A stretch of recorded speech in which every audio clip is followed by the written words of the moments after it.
Hello, and welcome to Encounters with Polish Literature, brought to you by the Polish Cultural Institute, New York. I'm David Goldfarb, and I'll be your host. There's an animated film coming out later this year by Dorota Kobiela and Hugh Welchman, based on Władysław Reymont's monumental novel that earned him the Nobel Prize in 1924, The Peasants.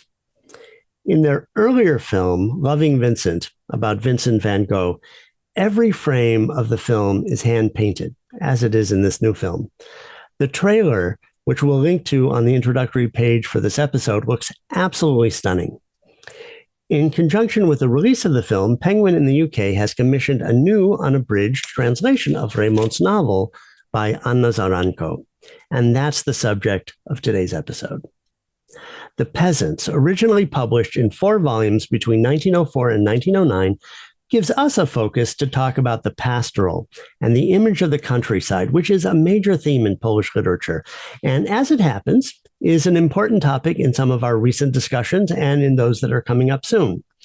There are images of the pastoral dating to the 16th century in Polish literature, in works by authors like Mikołaj Rej, who is sometimes called the father of Polish literature, and Jan Kochanowski, who was arguably the greatest Slavic poet of the Renaissance.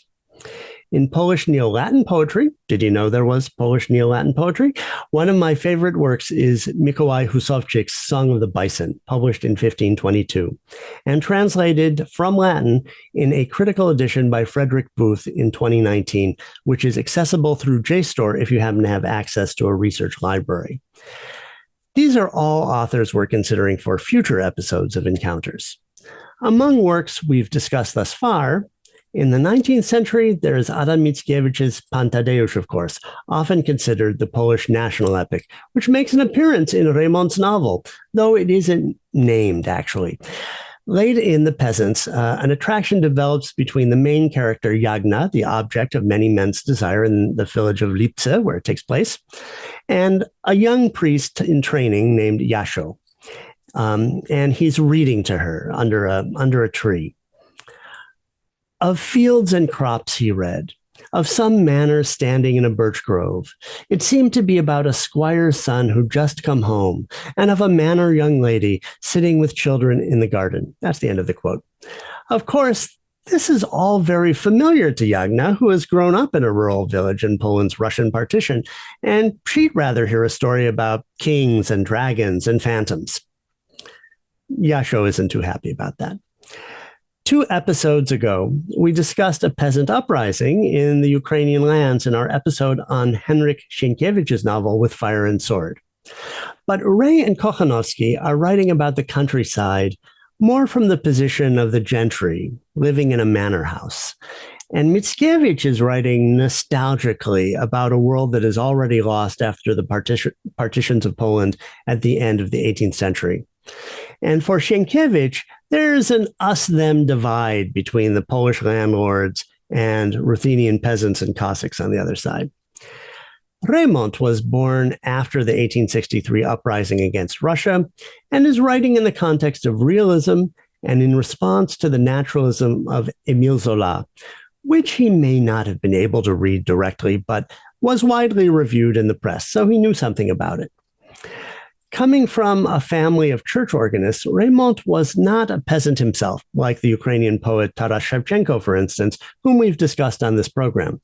But Reymont was very familiar and close to peasant life, and is wrestling with the tension between the seeming stasis of rural life, regulated by nature and the seasons, and the forces of history that are changing property relations, conceptions of national identity, education, and ideas about the freedom of the individual to pursue their own desires.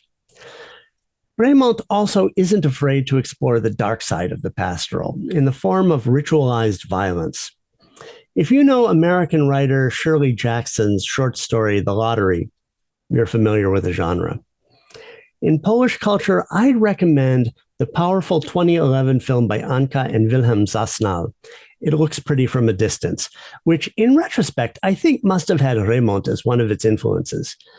I don't want to give away too much, but give yourself a month or a summer to read The Peasants from beginning to end and experience Reymont's ability to pull the rug out from under you in many different ways, some not so serious, and some pretty heavy. Before we meet today's guest, I'd like to thank everyone who has been following and supporting Encounters with Polish Literature and remind you, click the thumbs up, ring the bell, subscribe, and leave a comment to help the program reach more viewers by moving up in the search rankings. Anna Zaranko is a prolific translator based in the UK. Her recent translations include Władysław Reymont's The Peasants, Kornel Filipovich's Memoir of an Antihero, Janusz Korczak's Warsaw Ghetto Diary, and Jacente and Katarzyna Dendek's album, Portrait of the Provinces, which charts small-town and rural life in 21st century Poland. She has also translated short stories by writers including Leo Lipski, Julia Fiedorczuk, and Maciej Płaza, as well as historical texts and literary criticism. She was one of Alta's first mentees in 2015, one of our sponsors, Alta, and twice winner of the Found in Translation Award. Anna, welcome to the program. It's great to finally have you here. Thanks for inviting me. So who was Władysław Reymont, the second Polish Nobel Prize winner in literature? Okay, so Raymond was born in 1867 in a village in eastern Poland. At the time, it was part of the Russian partition. He was one of, I think, 9 children, and his father was an organist. His grandfather had been an organist. Apparently, they wanted Raymond to be an organist as well. I read somewhere that this meant that they wouldn't be conscripted. Organists weren't conscripted into the army. I mean, whether it's true or not, I don't know. So he spent the first part of his life in the village, then moved to the town, where I think his father got a slightly better position. He was not the most diligent of pupils. His parents obviously found him a bit of a handful. And he, according to his own statement, and we should probably say a little bit more about that later, he would run off and disappear in the woods and spend, time wandering the fields, and would then be hauled back to help in the house, do more organ practice or whatever. Whatever happened, he ended up failing to get into the gymnasium in Łódź, and at the age of 13, his parents, throwing out their hands in despair, sent him to Warsaw to live with his sister and to become a tailor. And so he spent the next 5 years doing that. Apparently passed his certificate, whatever it was he needed to prove that he could sew, but never actually practiced as a tailor and ran off to join the theatre. Now, he more or less covers this bit of his life very dramatically in his statement to the Nobel Committee. And this is where you run up against your first problem, as it were, with the life of Raymond, because he's what you might call a confabulator. He romanticizes, he mythologizes, he changes details. You're never quite sure what happened when.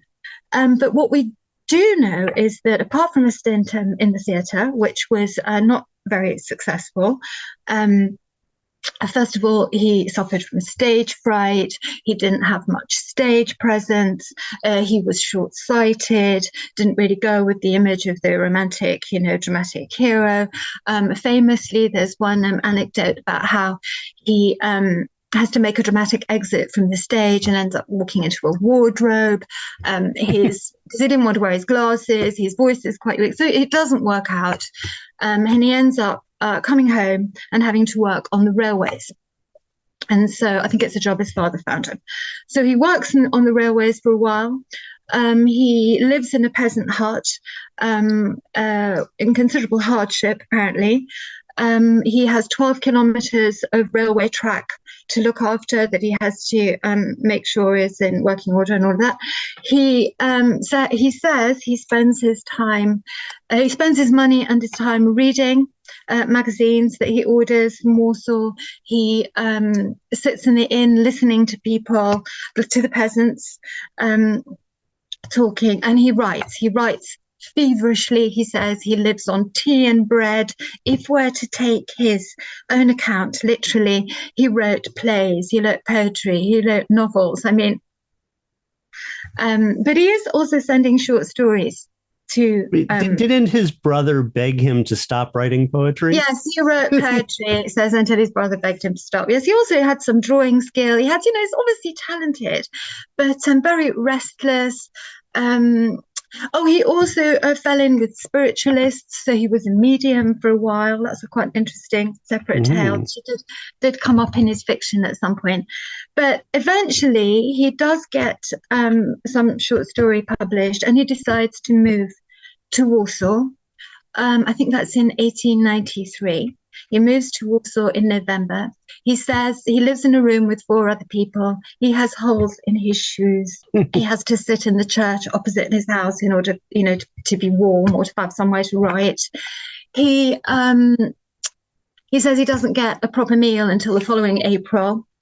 But then he has a breakthrough, and that is his first piece of writing that we really know about well, which is the pilgrimage to Jasna Góra, which is the kind of piece of reportage. And that is when it's very well received.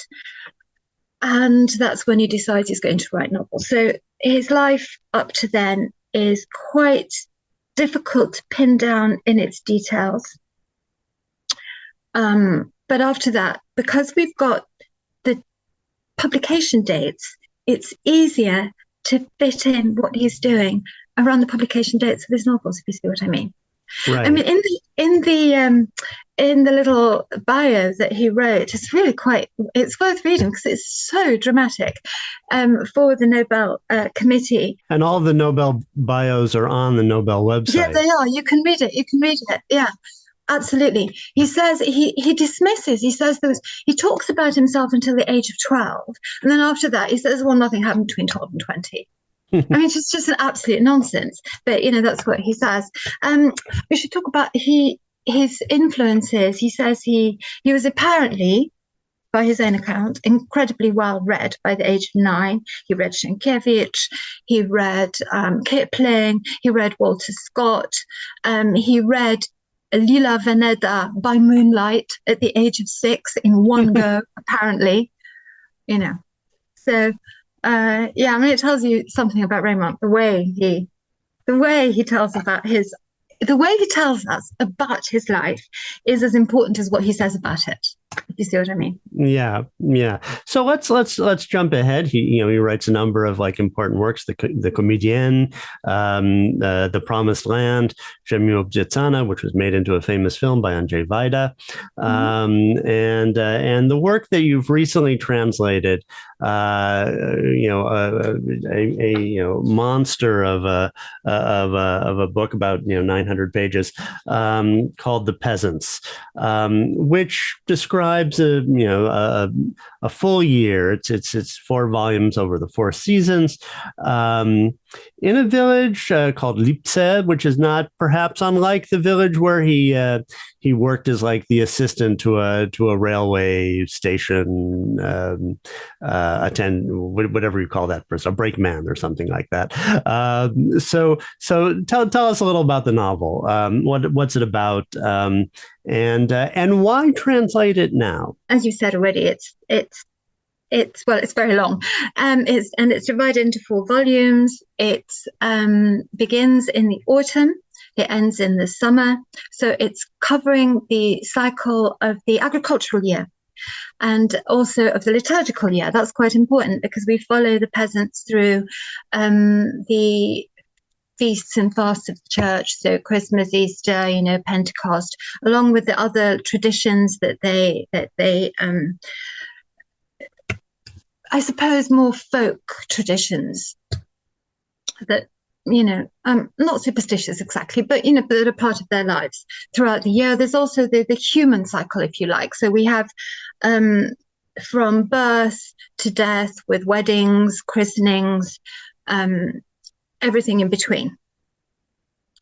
We're not told the year.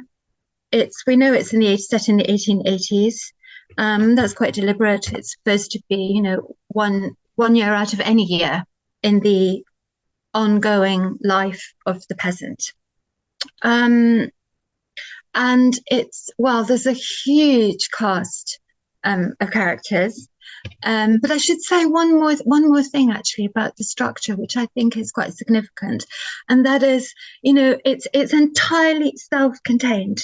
The village is like this bubble, and it begins with a peasant woman she's on the edge of the village, and she's about to leave for the winter to beg, so that she isn't a burden on her family. So she's an old woman. So she's on the Which edge was apparently normal at that time. Yes, absolutely. So she's at the edge of the village.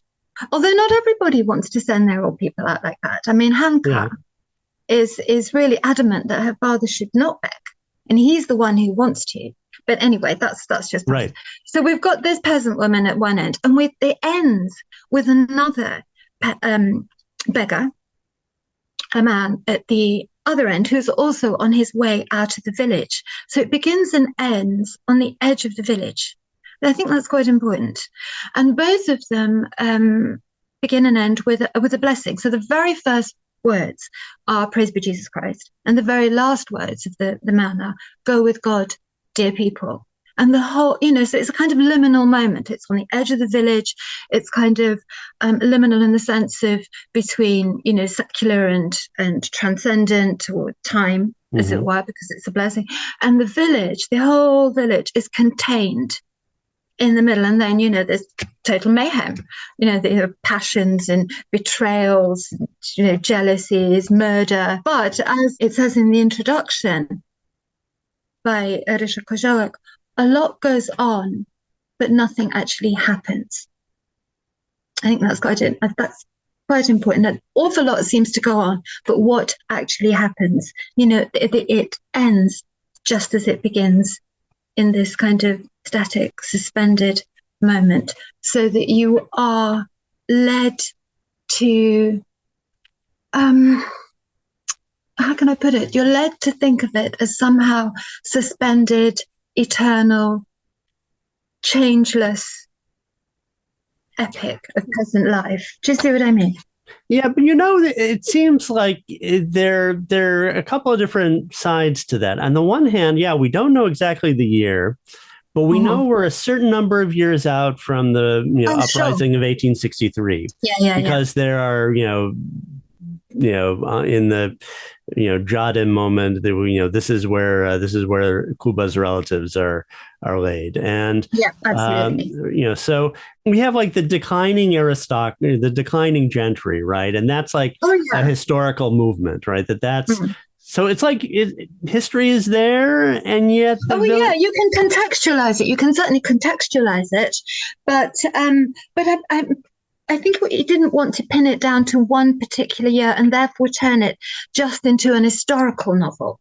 Right. There was this other layer. I think that's the point. It's kind of roughly during this time, but what he is saying, this is how I read it, applies in some kind of more existential way as well. It's like, Tokarczuk's novel, Prawiek, Primeval, right? Where there's something static about the village, always staying in the same place. And history is wandering through it, Yes. It's, we don't get as much historical change as we do in that novel. But it's a place affected by history, but that has its own like kind of static identity. I think that's right. So what are the big plot points and who are the main characters in that? Well, the central family is that of Boryna, the farmer Boryna, who is the wealthiest farmer in the village. He owns the most land. He's the most respected. He has a certain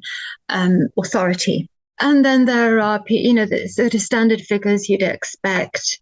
Some other families, there's also a miller, there's a blacksmith, there's the priest, there's the Jewish innkeeper, and then everybody who's connected with them. But the main plot line is, and the squire, of course, and but they're sort of on the outskirts. We only ever see them from the outside.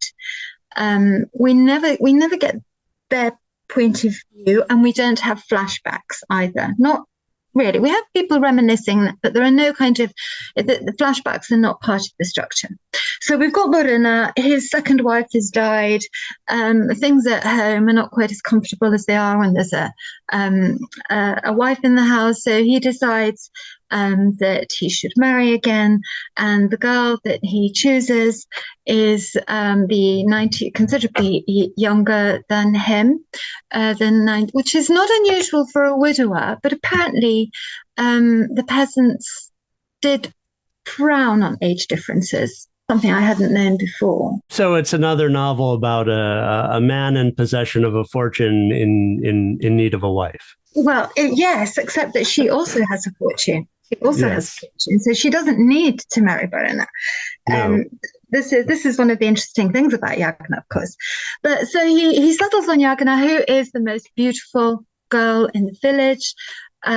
She is, well, as I said, she is independent. Her father has died. Her mother is quite a powerful figure, Dominikova, very friendly with the priest. The mother rules the home with an iron fist. The boys do most of the domestic work, and Yagna is, of course, is meant for better things, and is rather spoilt at home. There's a lot of sort of muttering among the other women about her. Well, of course, every man in the village is attracted to her. She has this appeal. She herself is not like the other girls. She's restless. She values her independence. But the complication is that Borina has a son, Antek, who is in love or has a passion for Yagna, which is reciprocated. And of course, this is a son who's married. Who is married, yes. Who's married with a young child. Yeah, two young children, actually. Although Yes. Although Raymond does seem to change his mind as the novel goes on about how many children there actually are, which is absolutely typical to my mind about Raymond. He'll change the details according to the effect he wants to make, but that's another story. So Antek and Yagna have this attraction to each other, which is already there before the wedding, and I don't want to give too much away, but obviously the plot centers, or seems in the beginning anyway, centers around this. What is really seen as an incestuous relationship that develops between Antek and Yagna, and the repercussions within that family, and then eventually for the whole village. Because Yagna would become effectively his stepmother. Exactly. Yes. Yeah. So it's quasi-Oedipal or something like that. And there's and the marriage causes rivalry with the father, because then the children might become dispossessed of their land, of their inheritance. Exactly. And land, of course, is very, very important. This is, obvious all the way through. The peasants' attitude to the land, how they feel about the land, who they think the land really belongs to. Questions of land ownership and entitlement to land are hugely important. The other kind of big plot line that struck me was the one about the forest. Yes. That the squire is just in the situation of the declining aristocracy, the squire decides to sell the forest to the Jews because he can't afford his old lifestyle after the end of serfdom, right. And so he can sell off the wood in the forest but retain the land, and and the peasants they believe that they have a right to use the forest. They hunt in the forest, they gather wood from the forest, they gather leaves from the forest that they use for insulation in the winter. Legally, I think they do have a certain right to sections. I mean, each of them is entitled to take a certain amount of wood from the forest. So again, it's a question of ownership and who is entitled to what, and is part of this massive changes that took place in the mid-19th century. So yeah, I mean, it's quite interesting because later on, of course, we have German settlers moving on the outskirts of the village to take up land, again sold to them by the squire who wants to pay off his debts, land which the peasants consider to be theirs. And you see, the peasant considers the land to belong to the one who works it. Whereas the German settlers, I mean, they say quite openly in the novel, but the land belongs to the one who buys it, who can pay for it. And so this is another source of conflict. So you didn't answer my question. Why translate this novel now? Oh, why translate this novel now? Well, of course, this particular translation arose because the film was already in progress. We need to say that there's a film that's coming out later this year. It's an animated film by the filmmakers who made Loving Vincent, right? That's right. Yeah, Breakthrough Films. Hugh Welshman and Dorota Welshman. And that was a wonderful film. And this film this novel lends itself to the particular techniques of this film, precisely because it's so, well, apart from the very dramatic romantic plot, which is, I think, what the film concentrates on, as well as the battle for the forest. It's Raymont's very impressionist style, his very painterly style. He's got quite a cinematic eye.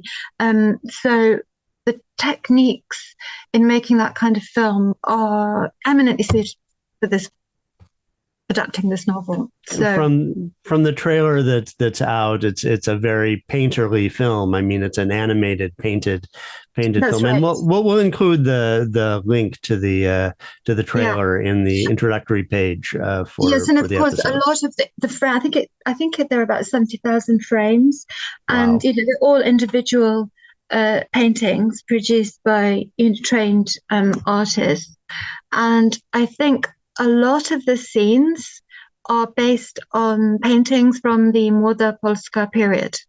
Therefore, if you know the paintings from the period, you will probably recognize some of the scenes in the film. Right. The novel is dedicated to the poet Miriam or Zenon Przesmicki, who was a great poet of the era of Young Poland, or Młoda Polska, and that's considered Raymont's period. So what did what were the challenges of Well, one thing I like to ask, the translators who, translate these huge works, like I know Ursula Phillips is working on Ice by Dukaj, and of course Jenny Croft did the Books of Jacob by Olga Tokarczuk, and this is a major commitment to agree to translate a novel like this. So how did it come about? I was approached by the filmmakers, first of all, because they thought it would be good to have a new translation come out at the same time as the film. This was before COVID, so we thought everything was going to come out at the same time. Obviously, filming was hindered significantly. You can't really do crowd scenes in the middle of a pandemic. So the book ended up coming out first. They were supposed to come out together, so they thought it'd be a good idea to have a new translation, and I ended up talking to them about it, and we had several preliminary discussions about what it was going to look like, because it's very long and it's written largely in dialect, and that seemed like a huge hurdle in the beginning. Not so much an obstacle, but it's definitely a hurdle. And it's the kind of thing, a decision that you have to make very early on. I mean, you can't, it doesn't matter how good search and replace is. You can't change your mind about something as fundamental as the dialect halfway through. Right. You have to know what you're going to do. So it took a long time to decide how to handle it. I think the Polish, I think it's fair to say it's quite hard to read for a Pole now. However, does that mean it should be hard to read somebody in translation? I mean, why should one emulate that? You could end up with something, depending on what your methodology was, you could end up with something completely unreadable. So we really had to think through what was going to happen with this dialect. And there were all kinds of suggestions in the beginning, such as, should it be set in a West Country dialect, for example, in English? But then, the thought of that, you can imagine you'd need an expert checking it. Otherwise, it would just be, people would be saying, I live in the West Country and I never spoke like this, all this kind of thing. So, and to have somebody then come in and check the dialect that you've chosen to use, you can imagine aesthetically there wouldn't be much cohesion there. So, but anyway, that sort of thing was rejected fairly early on. And then I went back to the book and looked at it again. And of course, Reymont doesn't actually use a dialect that can be identified with one particular region. It's a kind of stylized dialect. So essentially, I decided that what I wanted to do was to produce something that somebody who goes to see the film, who isn't necessarily going to read, or perhaps hasn't read any Polish literature before, knows anything about it, will be able to pick up the novel and be able to read it.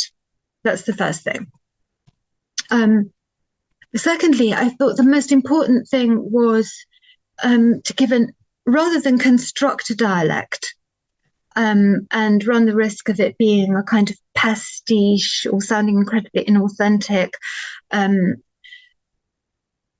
aim was to give the impression of a dialect. Mm-hmm. So just to introduce enough kind of linguistic markers to make it obvious that the peasants have their own way of expressing themselves. And thirdly, because I'm from the north, and my ear is most attuned to, local, regional, northern, well, in my case, Yorkshire, a dialect. That's what sort of crept in. So I essentially employed a number of techniques. I was careful about vocabulary because I didn't want to put anything in there that would suddenly locate it with a particular area. So even though I found some great vocabulary in Thomas Hardy, I couldn't really use it. That was just, it wasn't on. So, but there are little things that you can do with the structure and the way that the peasants speak that gives an overall impression of them speaking in dialect, even though it's not really a dialect at all. I mean, I don't know how you felt about that reading it. I don't know that I could pinpoint the dialect. I've had a roommate from Yorkshire, so I'm familiar with that dialect, and the kinds of misunderstandings that could happen as a result. But yeah, it is. Yeah, it was something British, but could I localize it? I mean, maybe because I don't know if I know enough to localize it, but it didn't matter. I didn't think it mattered. Mm-hmm. It felt coherent, and to me. So I mean, I like your solution, and I like I did the. I mean, sometimes, I mean, it feels very modern. Mm. It works. It feels like you're really thoroughly engaged in the scenes, which I think must be difficult to maintain over what must have been a very long period of time translating it, that you're, that everything, you always seem to be there. You always seem to be, seem to be present. And that was, because I know that sometimes translation can feel like an exercise, and you have to get yourself out of that. And I don't know, how did it feel to you doing it? That part of it, the actual dialect part, and the dialogues, that is, I suppose those are the parts I really enjoyed the most. And because once I knew how they were going to speak, it was fairly natural. There are all kinds of little tricks you can use. For example, the use of the article. So they miss it out. And we can have a look as an example. Yeah, sure. Do you have any good passages you want to point to? I suppose the one where, because the peasants are always just talking to each other and you don't get many outsiders coming in, you can just develop this language that they have between themselves. But when somebody from the outside comes in, for example, there is one very important exchange, I think, for all kinds of reasons, between Antek and the Squire. Oh, yes. When okay. they meet in the wood. And so there, it had to be clear that they were speaking differently. There are also things like negatives, they'll use double negatives, or they'll use constructions like would you not, have you not, did you not. you know. What else?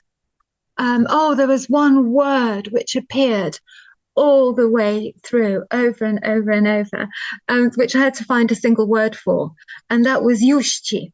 Yushchi. And they use it to mean indeed, and they use it to mean yes, they use it to mean, and it was just, it was really difficult to decide what to do. And that was one word that I did discuss with the film director, and we just settled on Aye.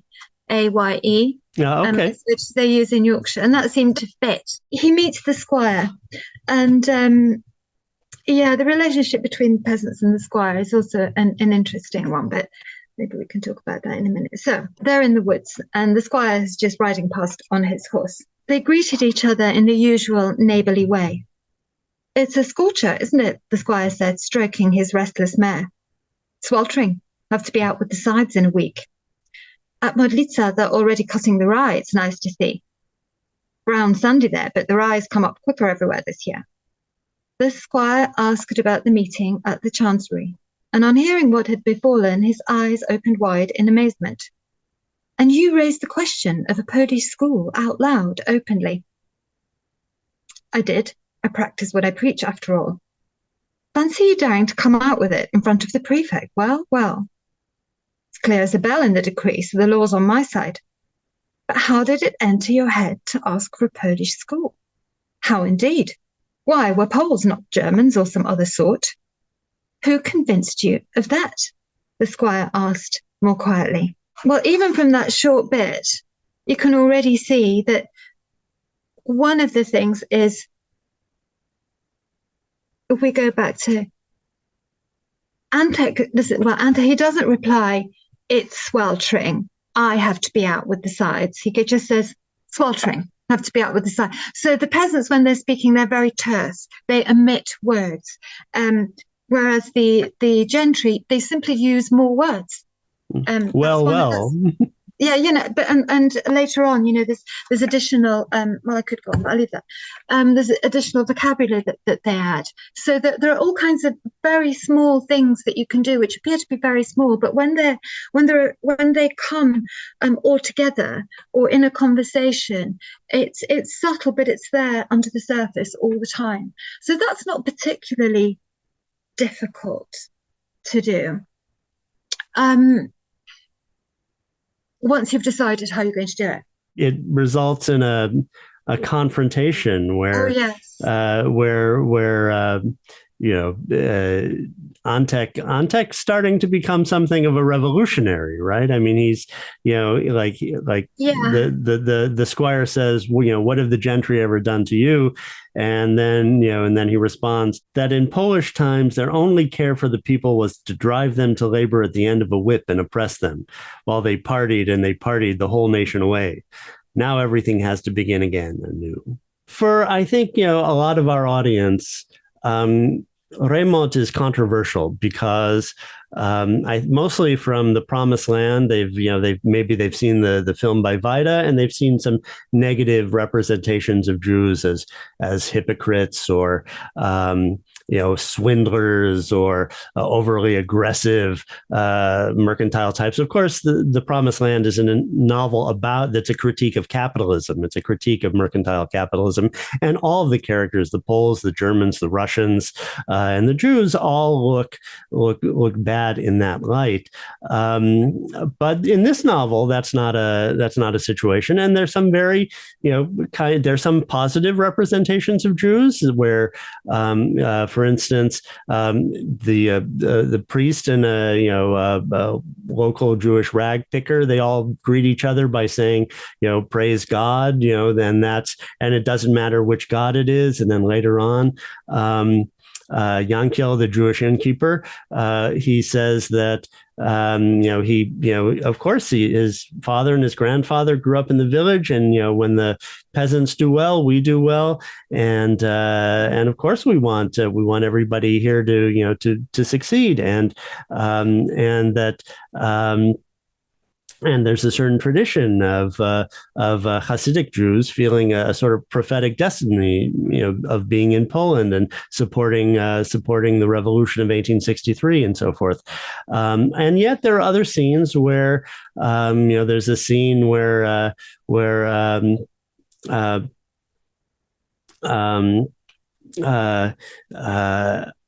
Kuba is at the inn, and he has his partridges that he's just shot, and he wants to sell them to the innkeeper. And the innkeeper says, "Hey, we can make a deal. We could do some business. I'll lend you the shotgun, and you'll go out and do some hunting for me, and I'll pay you for what you're bringing." And meanwhile, he's like getting him drunk. He's giving him, which is a stereotype of Jews in Poland in the 19th century. That it was their fault that that the peasants were alcoholics, and he's portrayed as kind of a pusher. And then there's another scene which is I'll read. It's kind of really shocking, where Borina is arriving in Timów with his cart, and it says, Borina arrived in Timów's empty little streets, lined with dilapidated houses, squatting like old fishwives, besides gutters full of rubbish, chickens, pigs, and rather ragged Jewish children. Like the Jewish children are part of the rubbish in the village. And today, I mean, in some cases, people would say, "Oh, shouldn't we cut that out?" But could we cut that out from Reymont? What do we do about that level of Reymont? It would be very easy for me to say the peasants are hostile to all kinds of groups. They're hostile to the German settlers, and they're hostile to the squire. They're hostile to people from other villages. But I think there's probably no doubt that all of this, everything you've outlined, everything you've picked up in the novel, this is what anti-Semitism looks like at the end of the 19th century, on a daily basis. And it is on a daily basis. And we have little examples of it all the way through. Reymont doesn't even think about it. This is how people express themselves about Jews, and they refer to them as Jewish hirelings, anybody who works for a Jew. They call them the murderers of Christ. They refer to them as swindlers. And the Yankel, as you mentioned, he himself points out that his father and his grandfather had both been born in this village, and yet the peasants are still surprised when they're having a meeting about what to do about the squire. They are still, and the Germans, they are still surprised to find that somehow Yankel is on their side. One of the more surprising scenes was on the market day, and there's the scene where there's some chickens wandering around, and they're getting into the feed buckets of the horses and eating their oats. And these are Jewish chickens, as if the good Catholic chickens are minding their own feed, and they're not like getting into the horses' buckets. There's this sense of they live alongside the Jews. The Jews are a part of their daily life, and yet there is this separation between the two. That enables them to talk about the Jews in terms of othering them in these very small, subtle ways all the way through. I would say the reason to leave those things in and to read it is so that people like myself who grew up in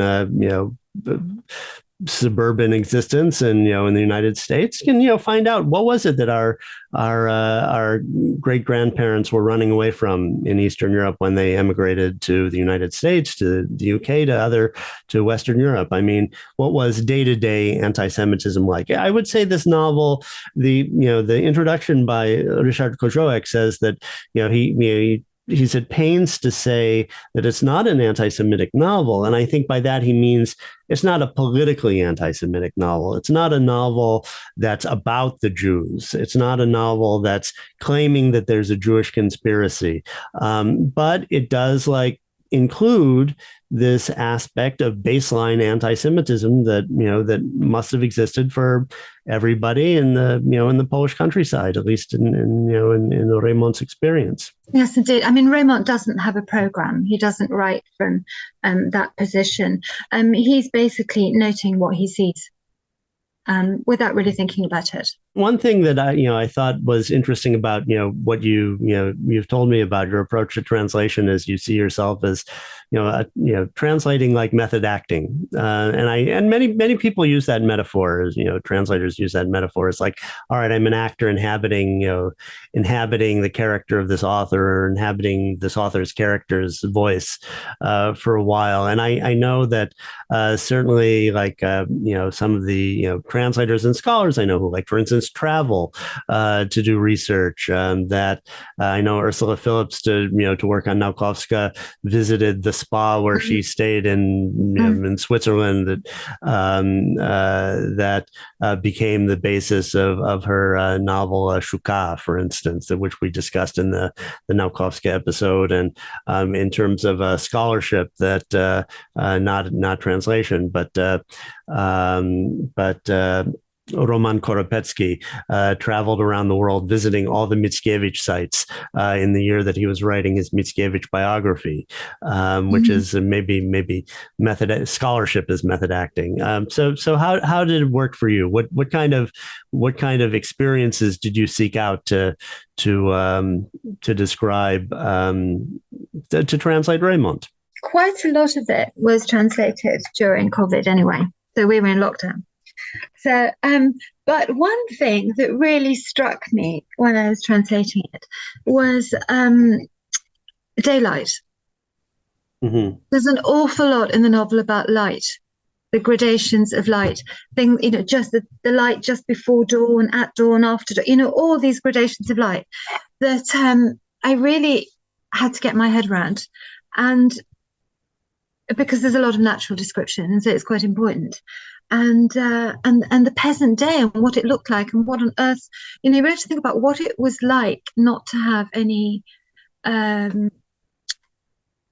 so many sources of light, because they did have some oil lamps and things like that, but they relied on daylight. So, and quite often, I'd be translating something and I think, gosh, it must surely be about 10 in the evening, this novel by now, and it was much closer to 10 in the morning. And I thought, well, when on earth do these people get up?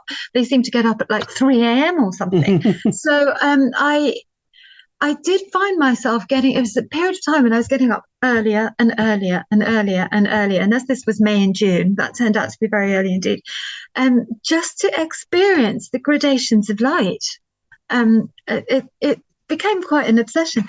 Other than that, I was very lucky in that as a child, I had spent several summers in a Polish village, mm-hmm. and had brought in the harvest and had slept in barns, had not had access to basic amenities, all of that.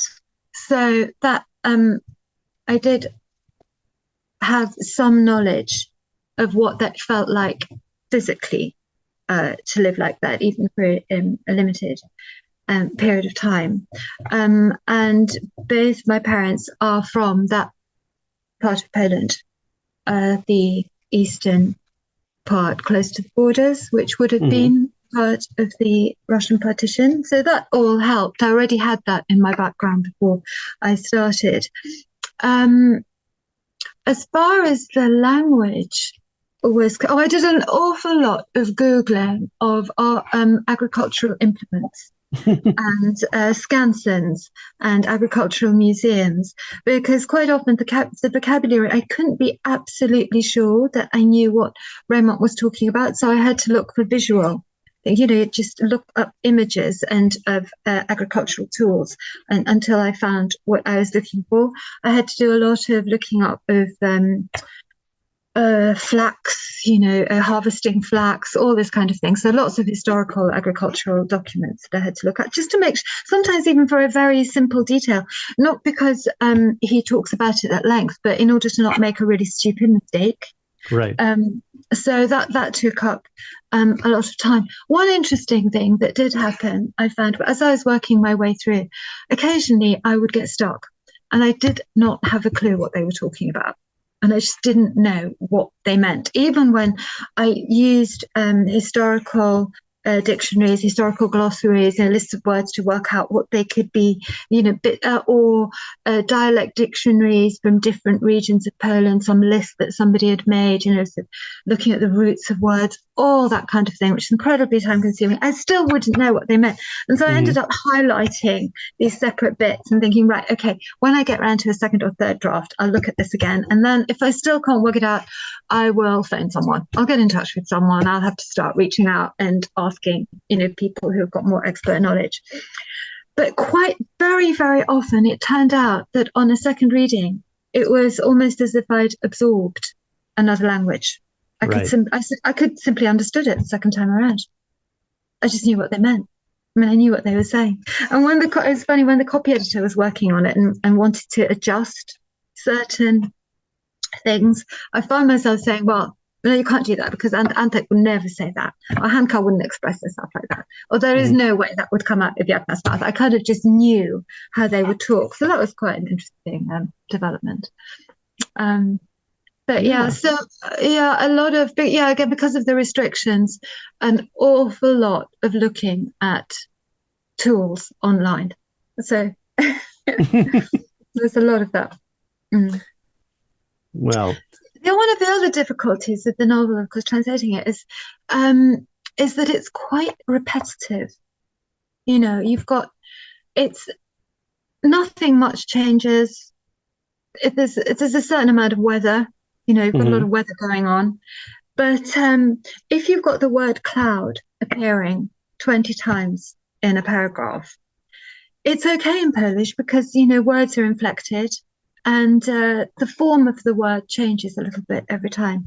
In English, you've just got that one word, and the rhythm of a paragraph can be really sort of deadened by this thudding repetition of a word. So you have to be quite imaginative in how you manipulate that in order for it not to be dull. So that was another problem. Right. Were there things you really didn't like, but you felt obligated to include? Yeah. I think it's volume 2, chapter 11. Okay. So you have something specific. Yeah. Well, Raymond, he is quite an enthusiastic writer. He can be, let's say he's tempted to overwrite at times. And this is sometimes. The kind of, sometimes a kind of more that Polska influence. And mostly it doesn't impinge too much. I mean, some people don't like it, but there is one chapter where he just goes totally over the top. And that is when Jagna and Antek finally run off into the fields together, and he has to describe what's going on. And he does this with, clouds and light and sap rising. And the whole thing was just really difficult to tone down. So when I was doing it, if there was a choice of words and that they were, you can think of them as musically, as I'd always choose the one that toned it down a bit. I remember reading somewhere that somebody thought that, somebody thought that particular chapter was almost unreadable in Polish. So perhaps a translator could do something. The translators must have done something about it when they translated it in order for it to make a better impression on a foreign reader. But So in the 19th century, what was the vocabulary for writing about sex? Right. I mean that those kinds of big symbolic gestures in the Sure, but this is one of the things, of course, with Zola, who is much more detailed in that respect. When the Peasants first came out, and it came out in installments, It came out, I think, in Tygodnik Ilustrowany, and lots of subscribers wrote in and said they were going to cancel their subscription because they just found it they thought it was godless, immoral, and brutal. And of course, Zola was criticized for the overt eroticism. Well, he was just, in your face. I mean, Raymond tries to tone it down a bit, but people didn't like the eroticism that, they certainly didn't like the depiction of female desire as it appears in Yagna, and even in among the other characters. There's so that was not approved of, and I think Poles are generally a bit more squeamish about that than, say, the French. Childbirth, for example, is famously there's no childbirth in Raymond. Yeah, you'll get it in Zola. It's not very pleasant, but you won't get it in Raymond. It's quite funny because there is one particular scene. I can't help thinking there are a couple of scenes that I think could have been a response to La Terre, but there's one in particular which really made me laugh, which is when in Zola a girl brings a cow to be serviced by a bull. Right. And we see exactly what happens, and it's very graphic. The same thing happens in Raymond. A girl, somebody brings a cow to a bull, and one of the characters, Hanka, one of the main characters, is present at this. And in the Zola, it's all, you see everything that happens, and the girl is not at all squeamish about helping the cow and helping the bull and anything else. But Hanka, this nice Polish peasant woman, when all this is going on, she looks away. So the Polish girl looks away, which I thought was very funny. I thought one of the more kind of curious erotic scenes was this scene where Yagna and Antek meet when Yagna is harvesting the cabbage in the 6th chapter of part 1. And she has this very dramatic reaction to, and nothing exactly happens, but, but then there's this, about the most Polish erotic, kind of scene that you can imagine. She was seized with a violent shivering, and a kind of flame seemed to tear a gale through her heart and head, so that she almost reeled. She barely knew what had struck her. Her eyes burned like glowing embers. She could not catch her breath or still the violent beating of her heart. She stretched out her arms instinctively, as though to embrace something, then tensed her body, seized by such wild cravings that she almost cried out, catching up. So now what she's doing is she's pushing a cart through the mud and the rain, filled with cabbages. Catching up with the cart, she grasped the shaft and needlessly began shoving so hard that the cart creaked and swayed and cabbage heads tumbled into the mud. All the while her face stood before her and his eyes sparkled avid, burning. Of course, he's not actually present. This is all in her mind. And I think like the scene of, there's nothing, more Polishly erotic than, a scene of, a cart full of cabbages, like, pouring out into the mud as the orgasm. Yeah, totally. And there are other scenes like that as well, which people obviously found a little bit, they wanted their peasants a bit more diligent and naive and not quite so, not quite as earthy, but what are peasants supposed to be, right? I mean, if not in connection with nature and the earth. What's next for you? What else are you working on? Are you going to be involved in the film in any way? I am, actually, because it's got to be dubbed. So dubbed. Yeah.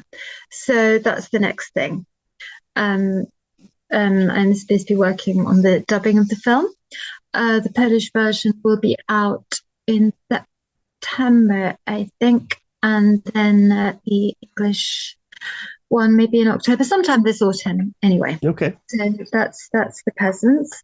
I've just done a translation of Leo Lipski's Piotruś with an introduction by Bożena Szałkos. Oh, very good. So that should be out at some point this year. A frequent guest on our program. Yes, and then there are a couple of other things, but they're in the pipeline, so All right. Well, thank you so much for being on the program and discussing the novel with me. Thank you very much. Hold up. Please subscribe and click the bell to stay on top of the program. Watch the credits for some recommendations about how you can support aid for Ukraine and for Ukrainians fleeing the war in their country. I'd like to thank all the people who helped make this series possible. The Polish Cultural Institute in New York sponsors our program. Bartek Remisko, head of Humanities and Literature at the Polish Cultural Institute in New York, is our executive producer. Natalia Iudin is my fellow producer and editor. Klaudia Owłona-Draber is head of communications at the Polish Cultural Institute New York. Our opening and closing music is by Radek Przedpełski. Thank you all for listening and reading along with us. Let's meet again in a month when we'll be discussing the work of a Polish-Jewish poet who perished in the Holocaust, Zuzanna Ginczanka. See you then.